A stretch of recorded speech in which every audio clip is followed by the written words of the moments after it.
In this lecture, we're going to continue our discussion of the cerebellum, and we begin by examining various zones that are longitudinal, and that's based upon the anatomical structure of the cerebellum.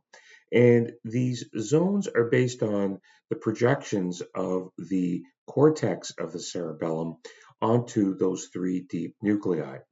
And the first zone here is the medial zone, named according to its position in the cerebellum. And the medial zone receives inputs from the vestibular area, somatosensory information, visual, as well as auditory regions. And so what we see here is that this is a part of the cerebellum that is rather complex and does take into consideration in terms of the outputs, many of inputs that come from various parts of the body.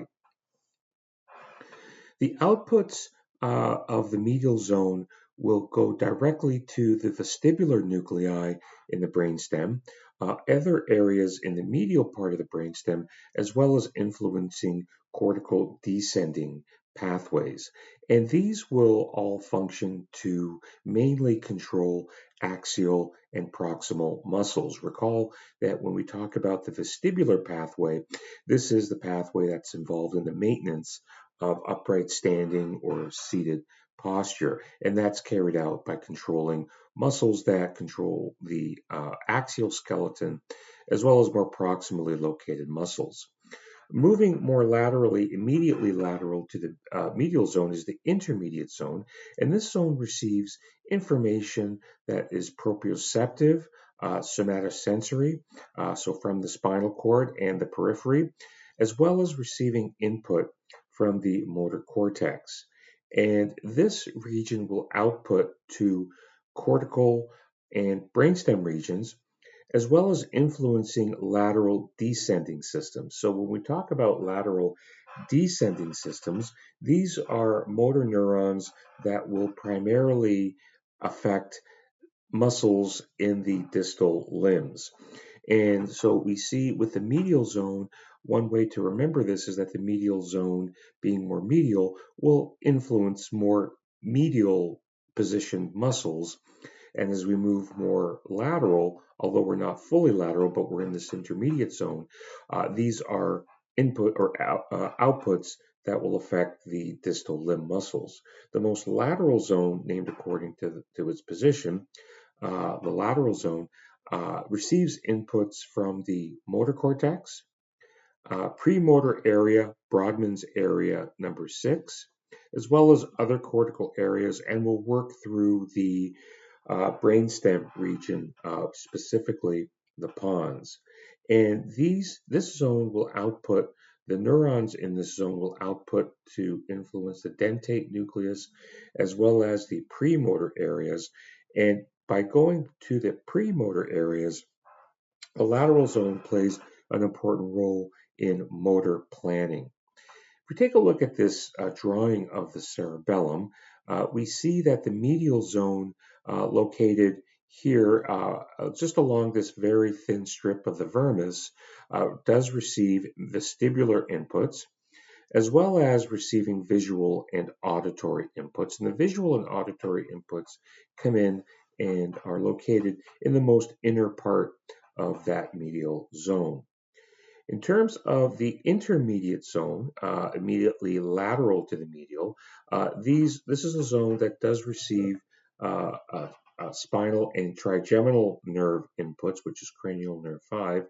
And one of the functions here is that the intermediate zone is involved with face sensation, biting, chewing function, as well as outputting to the more distal muscles in the distal portions of the limb, as outlined on slide 15.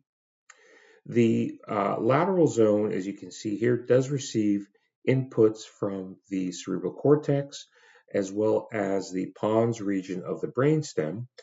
And in terms of the motor cortex to the pons, there is a connection in terms of this input that neurons from the motor cortex will synapse with neurons in the brainstem. And these are considered second order neurons when the motor cortex neurons synapse onto the pons. And the purpose here is to provide what's called feed forward information. So neurons that are activated in the cerebral cortex that will affect activation of various muscles will send essentially information to the cerebellum regarding those descending signals to both cranial and spinal nerves. But remember, in terms of the output here, the output of the lateral zone will then project to the premotor areas as well as the dentate nucleus, and as a result plays an important role in motor planning. In terms of the functional divisions are based upon both the integration of inputs as well as the outputs. And there are three functional divisions: the vestibulocerebellum, spinocerebellum, and the cerebrocerebellum. And the spinocerebellum division, as you can see here, is a little bit wider than what was illustrated on the previous slide with the structural zone, where the spinocerebellum is identified based upon its outputs and encompasses both the medial and the intermediate zones. So remember, medial, intermediate, lateral zones are based upon a structural organization. The vestibulocerebellum, spinocerebellum, cerebrocerebellum are based on a functional organization. And we can see the cerebrocerebellum essentially encompasses the lateral hemisphere. In the flocculonodular lobe is essentially the vestibular cerebellum, which is the functional organization of the cerebellum. And if we take a look at this this latter portion, this will project according to the term vestibulo to the vestibular nuclei in the brainstem. And so this will influence not just the maintenance of standing and seated balance, but also eye movement. And so to summarize these functional zones, these divisions, which are often described as either lobes or zones or just divisions, these do correspond quite closely with the anatomical divisions identified on slides 15 and 16. So the vestibulocerebellar division is essentially the flocculonodular lobe and receives inputs from the vestibular nuclei in the brainstem and will project back to those nuclei. And as summarized on the previous slide, as named according to the function here, in terms of the vestibulocerebellar division, this will function to control eye movement as well as body equilibrium, ensuring upright standing posture as well as gait, in addition to seated posture as well. The spinocerebellar division will run longitudinally, so rostrocaudally, and it spans the anterior and posterior lobes as well as the vermis anatomically. And this division will receive inputs from the spinal cord, so peripheral sensory information that we've covered, that will project up to the sensory cortex, will also project to this particular region of the cerebellum, and neurons will output to the medial and lateral descending systems. And this is a system that is involved in motor control. And so if we think about a task such as running, the optimal performance of running through cyclical muscle contractions requires that this level of output to ensure the smooth and efficient activation of muscles, so that the execution of limb movement continues to move smoothly. The Cerebrocerebellar division does receive inputs from nuclei in the brainstem, particularly in the base of the pons, and will output through the dentate nucleus to the thalamus. And because of the name cerebrocerebellar, this output will project to premotor and motor cortices.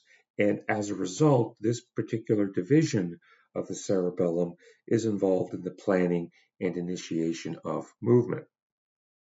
So to put a graphic depiction of these outputs, recall that the major output of the cerebellum comes from the deep nuclei, and the deep nuclei will project to the thalamus, which once again is that brain structure that serves as a relay station to organize these outputs, and these outputs will project to the motor cortex, and this is the region of the cerebellum that plays a role in motor planning. And of course, the motor cortex, when those upper motor neurons are activated, will transmit those bioelectrical signals in a descending manner to affect directly alpha motor neurons or through interneurons. The vestigial and interposed deep nuclei will project directly in a descending manner, once again, to the alpha motor neurons or interneurons of the spinal cord. If we take a look at the flocculonodular lobe, these neurons will project to the vestibular nuclei. And when we think about the vestibular nuclei, these are neurons that are involved in the maintenance of posture, gait, and seated position.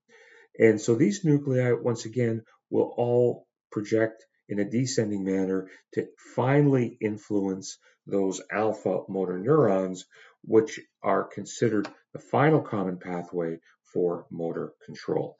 So this ends this video on the organization of the cerebellum.